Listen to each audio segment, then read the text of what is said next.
অনেক বছর আগে পাহাড়ের পাশে একটা ছোট গ্রাম ছিল। গ্রামের নাম ছিল অরুণপুর। কিন্তু এই গ্রামের একটা ভয়ঙ্কর রহস্য ছিল। সেই গ্রামে থাকত সাহসী ছেলে, তার নাম রাহুল।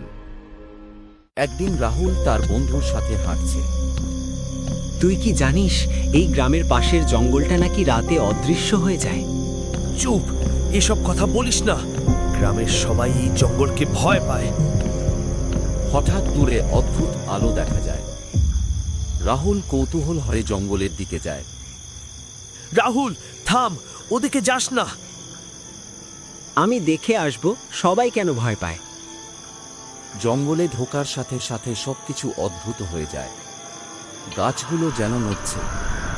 হঠাৎ একটা কণ্ঠস্বর। কে এসেছো আমার জঙ্গলে? একটা পুরনো রাক্ষস দেখা যায়। এই গ্রাম এক সময় খুব সুখী ছিল, কিন্তু মানুষের লোভ সব শেষ করে দিয়েছে। রাহুল ভয় পেয়ে যায়। আমি শুধু জানতে চাই এই জঙ্গল কেন অদৃশ্য হয়। কারণ এই জঙ্গলে একটা গোপন শক্তি আছে। রাক্ষস একটা পুরনো গল্প বলে। অনেক বছর আগে গ্রামের লোকেরা জঙ্গলের একটা জাদু পাথর চুরি করেছিল। তারপর থেকেই গ্রামটা অভিশপ্ত হয়ে যায়। যদি পাথরটা ফেরত না দেওয়া হয়, একদিন পুরো গ্রাম অদৃশ্য হয়ে যাবে। রাহুল সিদ্ধান্ত নেয় সে পাথরটা খুঁজে বের করবে। সে গ্রামের পুরনো মন্দিরে যায়।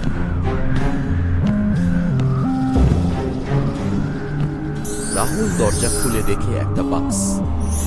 বাক্সের ভিতরে সেই জাদু পাথর।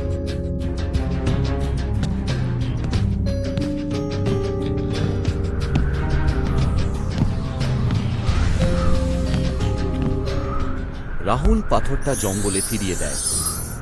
হঠাৎ পুরো জঙ্গল আলো ভরে যায়। তুমি গ্রামকে বাঁচিয়েছো। পরের দিন সকাল।